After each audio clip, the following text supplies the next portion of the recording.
कर सकती है, कोई राम रखवाड़ा है तो वो एक ही पार्टी है इस देश के नहीं, इस दुनिया के अंदर सिर्फ और सिर्फ बहुजन समाज पार्टी है। इस चीज को साहब अपना गांठ बांध लो। जिस तरह से पिछले चुनाव में आप ऐसे बह गए ना, अगर भाई बीजेपी आएगी तो हमारा संविधान खत्म है, हमारा रिजर्वेशन खत्म, तब चढ़ के कांग्रेस के हाथ पर लेकर कांग्रेस बचाएगी। आज वो कांग्रेस कहाँ बैठी है? कोई दो शब्द अगर मुंह से बोले हो तो बता दो कि जो आरक्षण जो आपका रिजर्वेशन में वर्गीकरण करा है, कोई दो शब्द बोले तो बता दो। इसलिए बहकने की जरूरत नहीं है। ये बीजेपी और कांग्रेस ये दोनों एक ही गुट है, एक ही पार्टी है। ये हमें षड्यंत्रकारी तरीके से हमें फंसाती है, हमें लोभ लालच देती है और हम उसी में भाग छूटते हैं। आदरणीय बहन कुमारी मायावती इस देश की एक ऐसी नेता है जो इस देश के अंदर सर समाज के जितने भी लोग हैं, जो गरीब है, पीड़ित है, शोषित, वंचित, गरीब, मजदूर, किसान, रेहड़ी पटरी वाले, कोई भी है, उनके हक और अधिकार देने के लिए वो हमेशा तत्पर रहती है। हमें किसी का हक नहीं छीनना भाई।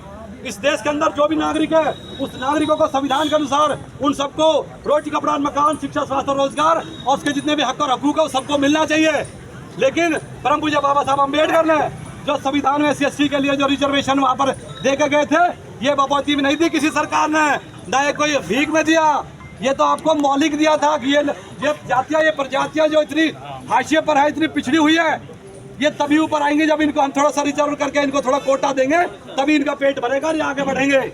इसलिए साहब हमेशा सजग रहो। संविधान प्रति अगर सच्चे सिपाही हो ना, अम्बेडकर जयंती तो पूरी दुनिया में 1 महीने तक मनाओ। ये मेरे अंदर दर्द है, इसलिए मैं बयां कर रहा हूँ। आज इस झंडे के नीचे आ जाओ सारे, जितनी भी अम्बेडकर सभाएं हैं, जितने भी संगठन है बाबा साहब के नाम से जो बन रहे हैं, वो बहुजन समाज पार्टी के झंडे के नीचे आ जाओ। ये सरकारें आपकी होगी, ये देश आपका है, संख्या आपकी ज्यादा है।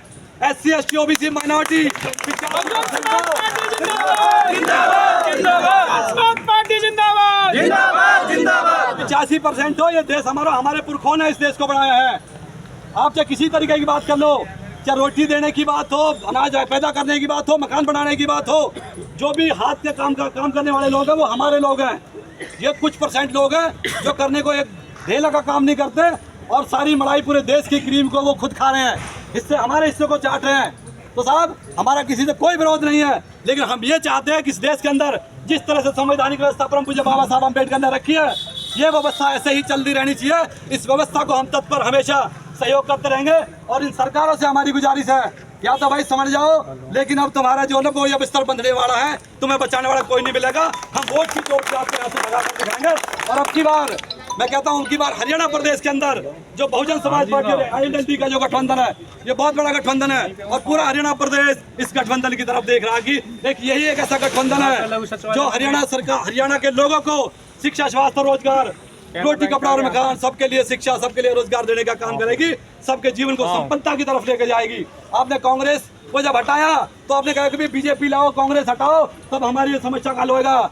कांग्रेस हटाई, बीजेपी लाए, आज बीजेपी हटा रहे हो, फिर किसी दूसरे की बात मत करो। बात करनी है तो अपनी करो, बहुजन समाज पार्टी की करो, तभी आपके हक का सुरक्षित रह पाएंगे। आपकी आने वाली जनरेशन पड़ी रहेगी। भाइयों, मेरी माताएं, बहनों, बुजुर्गों, मैं तो यही हाथ जोड़कर निवेदन करूंगा, भाई अब की बार समझ जाओ। अब की बार नहीं समझे फिर तुम्हारा कोई रम रखवाड़ा नहीं है। मैं तो इतनी बात कहूँ भाई, आप सबने मेरी बात सुनी, बहुत बहुत धन्यवाद। भाई विजय खटाना जिंदाबाद, भाई विजय खटाना जिंदाबाद, जिंदाबाद।